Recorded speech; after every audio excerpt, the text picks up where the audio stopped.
Aujourd'hui, à Lumière du Monde, vivre un Noël d'espérance, d'amour et de foi. Madame Josée Masson est la fondatrice de Deuil Jeunesse, un organisme qui a pour mission de favoriser le mieux-être des enfants et des adultes vivant dans une réalité de perte ou de deuil.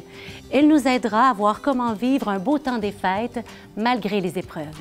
Vous avez sûrement en mémoire des souvenirs de Noël inoubliables. 4 personnes ont accepté de nous partager les leurs. Notre prof de philo vient nous aider à comprendre la différence entre l'espoir et l'espérance. Et restez avec nous pour entendre les vœux de Noël de notre archevêque, le cardinal Gérald Cyprien Lacroix. Bonne émission!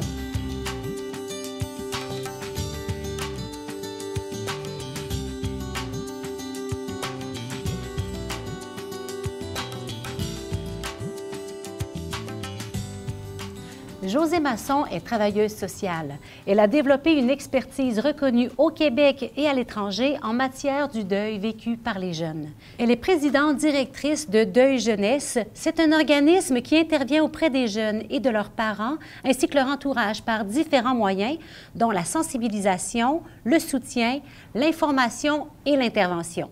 Madame Masson est lauréate de nombreux prix et sa mission est importante.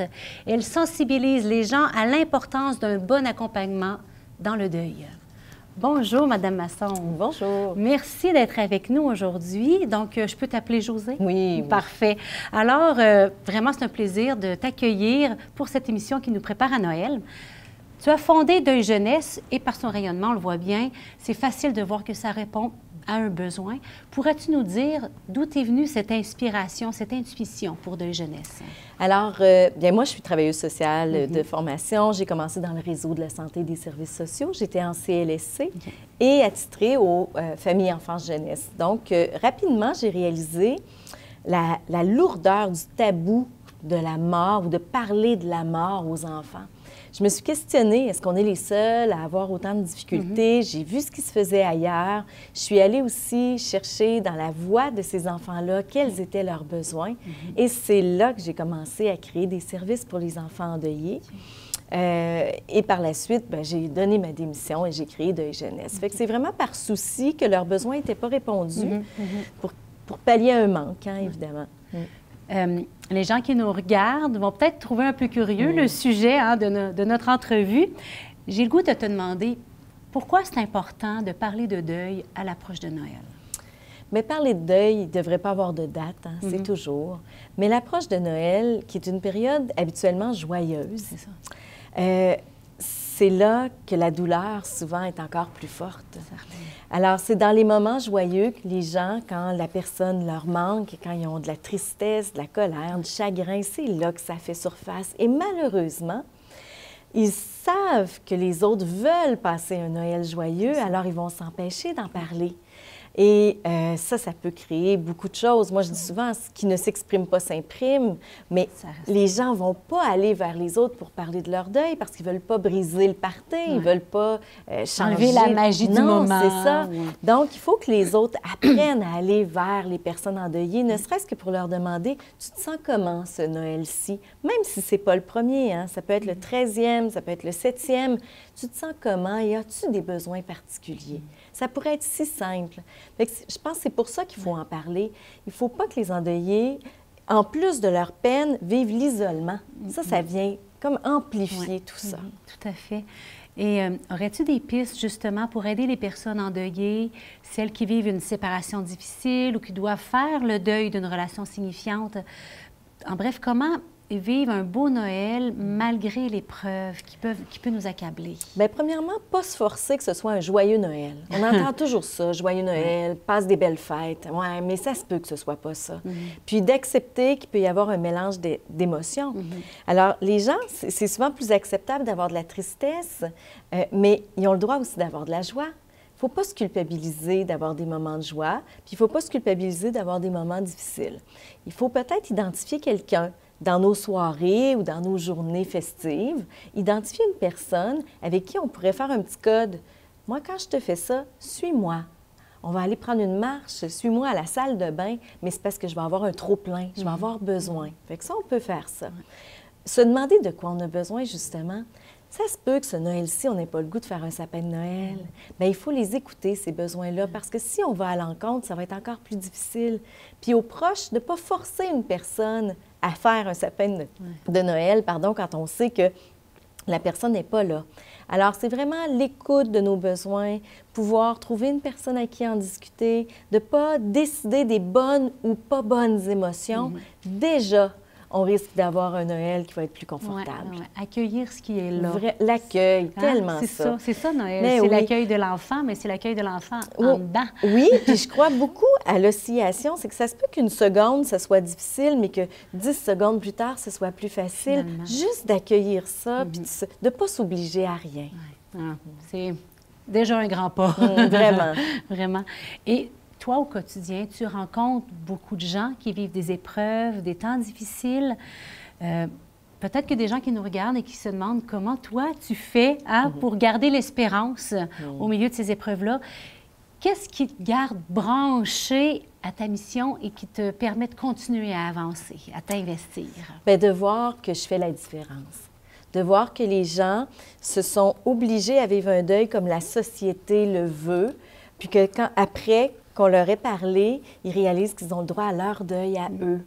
Alors vraiment, moi, ça me donne énormément d'espoir pour que ces gens-là puissent se fabriquer, se tricoter une vie malgré les difficiles réalités. C'est pas facile. Je peux pas dire que c'est facile. C'est pas un travail facile. D'être plongée là-dedans, ça m'a transformée, ça, c'est certain. Mais je pense que de voir les yeux qui recommencent à briller, de voir des nouveaux projets pouvoir commencer juste à émerger, bien, pour moi, c'est ce qui fait toute la différence. C'est ton cadeau que tu reçois. Vraiment. Ah oui, à tous les jours, depuis 26 ans, il n'y a pas eu de vacances là-dedans, c'est toujours. Alors oui. Merci, Josée, d'être venue nous partager tout cela. Je te souhaite un doux et joyeux Noël à toi, à toute ta famille et toutes les personnes à qui tu viens en aide. Merci, à vous aussi. À bientôt. 4 personnes qui travaillent ici au service diocésain ont eu la gentillesse de nous partager des souvenirs de Noël inoubliables. Alors, allons nous remplir le cœur et les oreilles de ces beautés.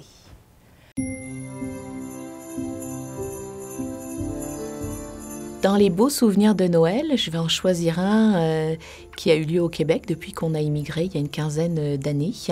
Donc, bien sûr, on était sans nos familles. On a immigré au mois de novembre. On a fréquenté la messe à notre paroisse. Et puis, le jour de Noël, on était seuls. On avait la chance d'être avec nos enfants. On va dire pas de famille, pas d'amis. Donc, on a sonné à la porte dans le milieu de l'après-midi. On allait ouvrir avec les enfants. Vraiment, on se demandait qui ça pouvait être. Et puis, en fait, c'était le curé de notre paroisse, qu'on connaissait pas spécialement. On était allé un peu à la messe depuis 2 mois, mais voilà. C'était quelqu'un de Québec et il a choisi de passer une demi-heure de son temps le jour de Noël avec nous, alors qu'il devait avoir des amis, de la famille. Donc l'année d'après, il nous a embarqués, puis là on s'est un peu impliqués dans la paroisse, et il nous a embarqués pour Noël pour cuisiner pour le repas qui était servi à l'église Saint-Jean-Baptiste. Ça a été vraiment des beaux moments de cuisine avec les enfants, puis on allait livrer ça dans l'après-midi. Puis ensuite, on a déménagé, on s'est retrouvés à nouveau dans une nouvelle paroisse où on ne connaissait pas grand monde, on avait un petit peu fréquenté. Puis à nouveau, le jour de Noël, le curé est venu nous voir. Et ça, je peux dire que c'est vraiment des souvenirs qui restent. Puis bien sûr, après, il nous a embarqués dans des activités de bénévolat.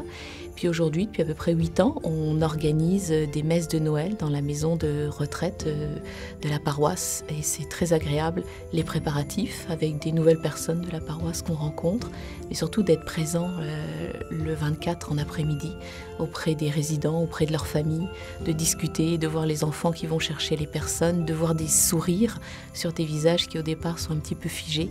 Et ce moment-là de Noël, de partager avec les autres, c'est vraiment une joie, on sent l'amour du Seigneur. Et puis aussi, quelque part, ça aide à minimiser ses peines à soi et à vraiment rendre à Noël la joie dans tout ce qu'on vit. Un des beaux souvenirs de Noël, d'enfance et même un peu d'adolescence, puis ça s'est même poursuivi à l'âge adulte, c'est la tradition de cuisiner avec ma mère, ma grand-mère et mes sœurs. Alors, je suis l'aînée de 7 enfants, alors puis on est 6 filles et un garçon. Alors, c'était comme tu peux te l'imaginer, le party dans la cuisine quand on cuisinait des beignes traditionnels, là, la recette de ma grand-mère. Puis je pense que c'était la recette de sa mère. Alors, tu sais, c'est une recette qui a fait là, quelques générations. Alors, c'était vraiment... puis en fait, j'espère que c'est pas terminé, là, parce que ma grand-mère est toujours vivante. Puis ça, c'est une tradition même que je voulais revivre cette année. Parce que ça donne des beaux moments en famille, surtout entre filles. Il y a mon frère qui pourrait être invité, là, mais disons, c'était beaucoup entre filles, entre sœurs et entre, c'est ça, mère et grand-mère. Et puis, tu sais, ça me donnait l'occasion de voir ma grand-mère un petit peu plus parce que, c'est ça, je la voyais pas nécessairement tous les jours. Puis, en fait, c'est ça, je vois que c'est une belle tradition parce que c'est des moments qui réunissent la famille. Puis on fait ça pourquoi? Ben pour la veillée de Noël, tu sais, à tous les ans, quand on était enfant puis un peu plus vieux, c'était le 25 avec la famille de ma mère qui c'est ça, c'est cette grand-mère-là, grand-maman Jacqueline. Alors, c'était un moment où on pouvait partager toute la famille et puis les desserts. En tout cas, pour moi, que la dent sucrée, c'est très important. Alors, c'est ça, c'est vraiment un beau souvenir. Puis, je pense que c'est important, ces moments de rassemblement-là, surtout pour Noël, des rassemblements familiaux. Ça tisse les liens, puis ça nous permet de mieux se connaître, puis de célébrer en fait ensemble, en famille, la venue de Jésus sur la terre. Ça nous donne, c'est ça, des beaux moments de fraternité. Puis je remercie ma grand-mère qui nous a appris cette recette-là. Puis j'espère encore pouvoir le vivre dans les années à venir. Elle a 86 ans, puis on espère que c'est pas fini. On dit souvent, par rapport à une situation, il y a de l'espoir. On peut aussi dire, lors d'un moment difficile, je manque d'espérance dans cette situation-là. L'espoir, l'espérance, est-ce la même chose? Eh bien, M. Louis-André Richard nous propose sa réflexion sur le sujet.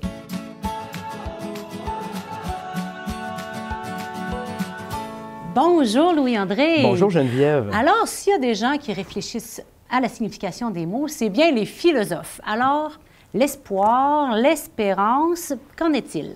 Est-ce que vous connaissez, chère Geneviève, la boîte de Pandore?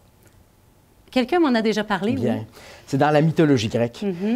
Pandora était la première épouse offerte en mariage à Épiméthée et Zeus, le roi des dieux, comme cadeau de mariage, a offert au couple une boîte. En réalité, c'est une amphore qu'il a remis, Zeus, à ce nouveau couple. Un beau cadeau. Bon, quand on a un cadeau, qu'est-ce qu'on souhaite? On veut l'ouvrir, ce cadeau. Alors, la légende raconte que dès l'instant où Pandora ouvre le cadeau, dévoile l'amphore, tous les malheurs de l'humanité en sont sortis. Voilà comment le monde s'est rempli de malheurs, de catastrophes, de tragédies. Beau cadeau Par de contre, mariage. c'est un cadeau de grec. Hein? Et dans le fond de l'amphore, le mythe raconte qu'il y a quelque chose qui est resté coincé. Il y a une chose qui n'est pas sortie. En grec francisé, cette chose, c'est elpis. Et ça se traduit littéralement par l'attente et l'espoir. Et les Grecs avaient cette sagesse très pratique de dire l'être humain est un être d'attente. On attend quelque chose parce que nous sommes les seuls animaux qui sommes conscients de notre finitude. Nous allons mourir, nous appréhendons la chose et ça nous place dans cette posture d'attente. Une attente qui, généralement, suggèrent les Grecs, débouche sur l'espoir, un dénouement heureux. Voilà les ingrédients de ce qu'on appelle l'espoir au sens humain du terme. Il nous arrive des malheurs, la vie est parfois difficile, on en est tous témoins, mais on espère de temps en temps un dénouement heureux. Il faut bien dire qu'en général, ça arrive, mais pas toujours. Quand on apprend qu'on a un cancer, quand on apprend que l'échéance approche, qu'il y a une mort imminente, à ce moment-là, on va dire, on voit que les issues ne nous permettent plus beaucoup d'espoir. Pour un chrétien, l'espoir, c'est l'espérance. Alors l'espérance, contrairement à ce que je viens de décrire, c'est d'abord et avant tout un don de Dieu lui-même. C'est ce qu'on appelle une vertu théologale. Ça vient de Dieu. Et l'espérance est cette qualité hors du commun qui permet d'anticiper un dénouement toujours plus grand que ce qu'on pourrait imaginer. Un chrétien, c'est quelqu'un qui porte un espoir sans mesure. Ça ne nous épargne pas la tragédie. Ça ne nous épargne pas les difficultés, comme vous dites. Mais ça fait que de l'intérieur, celui qui est porteur de cette vertu entre dans la souffrance, entre dans le tragique avec un esprit que l'on peut reconnaître. Et c'est ça, je pense, qui fait la distinction très fondamentale. Tous les êtres humains sont aptes à l'espoir, mais seulement ceux qui ont reçu ce don particulier de la foi ont accès à cette qualité qu'on appelle l'espérance. L'espérance, c'est espérer contre toute espérance. Pour faire un parallèle avec la vie ordinaire des gens de notre époque, un chrétien, c'est quelqu'un qui a le cancer comme tout le monde, qui apprend que son cancer approche à la phase terminale, qui est terrassé par la nouvelle, terrassé par les faits, mais qui, malgré tout, porte en lui cette certitude d'un amour qui débouche sur une issue la plus improbable de toutes les issues, qui est la vie éternelle. Un chrétien, c'est quelqu'un qui est une amphore, hein, un porteur de vie éternelle. Au fond de nous-mêmes, il n'y a pas elpis. Au fond de nous-mêmes, il y a cette aspiration à la vie éternelle. Alors, on peut espérer que des chrétiens jalonnent nos parcours, jalonnent dans nos rencontres. Ils nous aident à dépasser les limites de ce qu'on peut attendre. C'est un peu comme la petite lumière quand tout est obscur. C'est la petite lumière quand tout est obscur. L'espérance, c'est l'espoir quand il n'y en a même plus. Voilà. C'est bientôt la fête de Noël, donc c'est un peu la célébration de la lumière. Merci, Louis-André. Merci à vous, Geneviève. C'est un cadeau que vous nous faites aujourd'hui. Joyeux Noël à vous et à votre famille, quand même. Merci à vous aussi. Au plaisir. Plein d'espérance. Voilà. C'est maintenant une tradition. Comme à chaque veille de Noël, notre archevêque nous partage ses meilleurs vœux. Je lui cède la parole.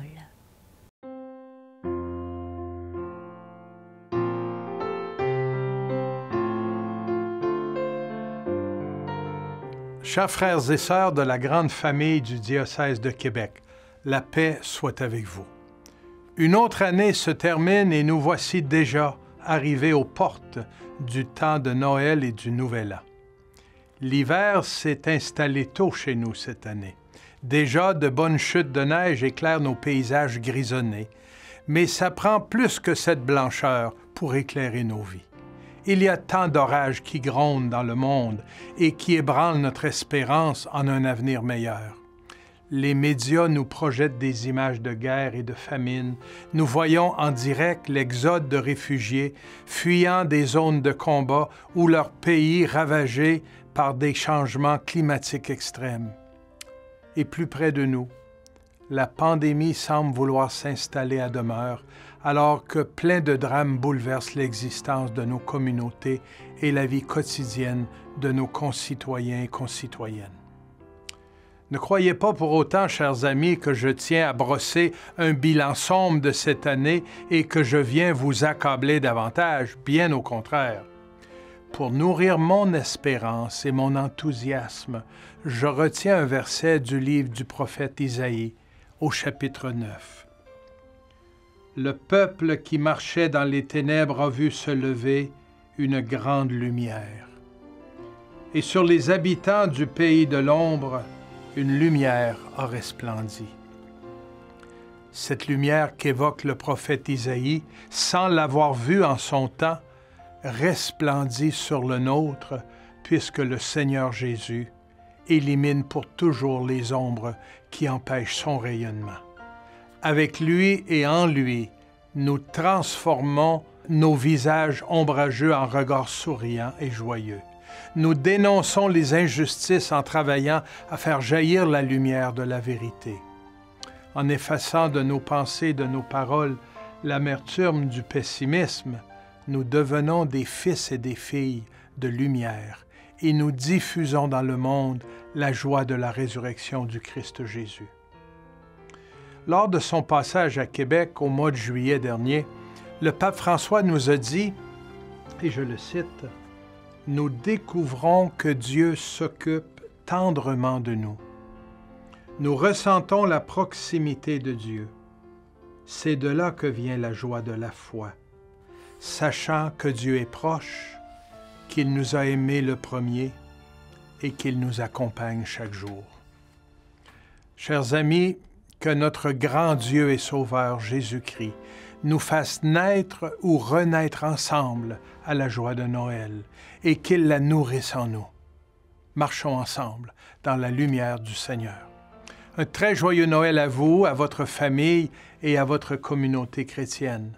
Qu'à chaque jour de la nouvelle année, nous soyons des diffuseurs de joie, répandant tout autour une apaisante lumière. Soyons aussi des témoins d'espérance pour illuminer le monde. Joyeux Noël et une heureuse et sainte année 2023.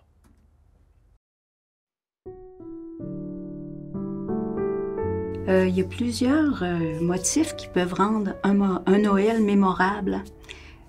Souvent, on espère que ça va être des motifs heureux, des événements fabuleux même peut-être. Ça peut être aussi des fois des événements moins heureux. C'est ce qui a été marqué par mon Noël 2018, dont je me souviendrai toujours. Mon papa est décédé le 21 novembre. On a célébré ses funérailles le 8 décembre. Mon père était atteint d'une maladie dégénérative, donc il avait perdu beaucoup d'autonomie. Il est décédé à la maison, entouré de nous tous. C'est quand même particulier. Mais dans le même temps, fin novembre, mon beau-père est entré en CHSLD à Saguenay. Le myélome dont il était atteint là, revenait en force. Alors, il est décédé le 26 décembre. Puis, mon mari était là, à côté de lui, lui tenait la main. Disons que ce Noël-là, je me suis sentie plutôt dépouillée. J'avais plus besoin de me coller contre mon mari, contre mes enfants, avec mes frères, mes sœurs, mes beaux-frères, mes belles-sœurs. Vraiment, tout le monde était concerné. Cette année-là, on n'a pas cuisiné beaucoup non plus. On a monté la crèche, mais au pied de la croix. C'est comme ça qu'on le sentait, qu'on le vivait. Puis, en même temps, c'est comme si ce Noël-là, nos échanges devenaient encore plus bienveillants, plus attentifs à ce qu'on vivait chacun, chacune. Nos silences aussi étaient davantage pleins de douceur, de respect. Puis nos souhaits de la bonne année ont été vraiment plus sobres à travers nos relations, nos échanges, notre bienveillance mutuelle. Je pense que je peux dire que ce Noël-là a comme goûté Noël, vraiment, comme goûter une naissance nouvelle. C'est comme si l'enfant en Dieu était vraiment vivant puis venait se déposer, tout fragile, à travers nos familles berceaux. Puis c'est comme aussi si, à travers nos amours, venait la lumière qui jaillit dans les ténèbres, comme on entend le soir de Noël. Une lumière s'est levée, a jailli dans les ténèbres. Ça faisait ça, d'être ensemble en famille pour vivre ces événements-là. On aurait dit qu'à travers nos pleurs puis nos rires, il y avait vraiment la promesse d'une vie nouvelle, d'une vie qui était déjà là, mais qu'on sentait encore à venir, parce que portait aussi la promesse de retrouver mon père puis mon beau-père éventuellement. Mais à travers ce qu'on vivait, ben, c'était déjà aussi plein de vie puis d'amour. Oui, bien écoutez, j'étais jeune prêtre, il m'a envoyé aux études à Lyon, puis ma famille m'a offert de venir à Noël. Alors, avion jusqu'à Montréal. À Montréal, grosse tempête. Et puis, là, c'était impossible d'aller jusqu'à Québec. Alors, j'étais pris seul à l'aéroport de Dorval à l'époque. Et je me suis dit, qu'est-ce que je fais? Bien, je vais appeler un ami jésuite qui me dit, écoute, tu es là, on va aller te chercher, même s'il y a une tempête, puis on va t'amener à un endroit on va passer Noël ensemble. Alors, je dis, au moins, je ne serai pas tout seul. Alors, ils viennent me chercher, on se rend dans le nord de Montréal, même s'il y avait une grosse tempête. Et là, je m'aperçois qu'il y avait 2, 3 jésuites, et là, c'était une rencontre de familles d'étrangers. Une quinzaine de personnes, quelques couples avec des enfants. Et on était dans un très grand chalet. Et là, je me suis dit, oh, ce soir, c'est ce genre de Noël que j'ai là. J'ai appelé ma famille pour dire ma tristesse, puis en même temps, je me suis dit, ben coudonc, je suis avec eux. Et là, les enfants, les étrangers, il y avait 3-4 langues là-dedans. C'était devenu international, ça m'a attiré beaucoup. C'était souriant, c'était des jeunes couples. Moi, j'avais 30 ans, là. C'était des jeunes couples, c'était plein de vie. Ça m'a vraiment stimulé. Puis, on a célébré une messe à l'intérieur du chalet. Et pendant cette Eucharistie-là, j'ai dit, garde, voici où je me retrouve. Dans une maison commune, comme l'enfant dans la crèche. Puis, voilà que c'est des étrangers qui nous accueillent. Et puis, je ne me suis pas rendu à destination pour le recensement familial, mais je me retrouve avec ces gens-là. Alors, à l'intérieur, et c'est vraiment comme ça que ça s'est passé, à l'intérieur de l'Eucharistie, je me suis dit, regarde, j'ai une chance de vivre plus profondément le mystère de Noël parce qu'il y a une pauvreté que je vis de ne pas être les proches. Puis en même temps, il y a quelque chose de très riche parce que c'est la présence du Christ à l'intérieur de tous ces étrangers, toutes ces familles qui nous entourent. Alors, c'est comme ça que ça s'est passé. Et puis, ça s'est terminé le lendemain avec un déjeuner où on était très heureux de nous retrouver. Et c'est sûr qu'à chaque Noël, maintenant, je repense à cette découverte de Noël avec des personnes autres que juste mes proches et que je les porte maintenant dans le cœur, ces gens-là que j'ai rencontrés. Que vous soyez fidèle à nous regarder d'une semaine à l'autre ou que vous attrapiez l'émission au vol à l'occasion, au nom de toute l'équipe de l'Église catholique de Québec, je vous remercie d'avoir été avec nous tout au long de l'année 2022. C'est un privilège que vous nous laissiez entrer chez vous par le biais de la télévision ou encore par Internet. Nous avons déjà hâte de vous retrouver l'an prochain. Soyez des nôtres à la fin janvier. Nous serons de retour pour vous faire découvrir de tout nouveaux sujets. Je vous en dis pas plus, mais on y travaille déjà. Et moi, je vous dis à l'année prochaine et joyeux Noël, ça s'en vient.